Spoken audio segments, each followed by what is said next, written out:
এই পরকালের প্রতি ঈমান যদি আপনার আমার দৃঢ় না থাকে, এই পরকালের প্রতি ঈমান যদি আপনার আমার মজবুত না থাকে, তাহলে যে কোনো মুহূর্তে আমার ঈমান, যে কোনো মুহূর্তে আমি আমার পক্ষ থেকে খারাপ কাজ, পাপ কাজ, অন্যায় কাজ হয়ে যাওয়া অস্বাভাবিক নয়। কারণ আমার চেতনা যদি থাকে, আমি যা করি না কেন, যা বলি না কেন, যে কথা বলি, যে কাজ করি, যে চিন্তা করি, সবই আল্লাহর কাছে লিখিত আকারে দুই ফেরেশতা রেকর্ড করছেন। এর কৈফিয়ত আল্লাহর দরবারে আমাকে দিতে হবে। তাহলে এই চেতনা যদি আমার আপনার সৃষ্টি হয়ে যায়, তাহলে আপনার আমার জীবনটা আলোয়, ওহির আলোয় আলোকিত হয়ে যাবে। সম্মানিত সুধী মণ্ডলী, অতএব আখিরাতের প্রতি ঈমানকে আপনাকে আমাকে মজবুত করতে হবে।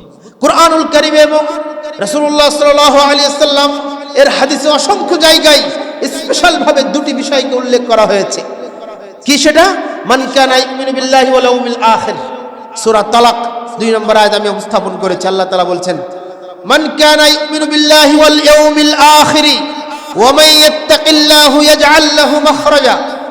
যে ব্যক্তি আল্লাহতে ঈমান আনয়ন করলো এবং কিয়ামত দিবসের প্রতি ঈমান আনয়ন করলো আর আল্লাহকে ভয় করলো, পৃথিবীতে যত কষ্ট, দুঃখ, কষ্ট, বিপদ আপদ আসুক না কেন, আল্লাহ তার একটা পথ বের করে দিবেন। সুবহানাল্লাহ ওয়া বিহামদিহি। আল্লাহ তাআলা একটা সমাধান বের করে দিবেন যদি সে আল্লাহর প্রতি ঈমান আনয়ন করে এবং কিয়ামত দিবসের প্রতি ঈমান আনয়ন করে এবং আল্লাহকে ভয় করে।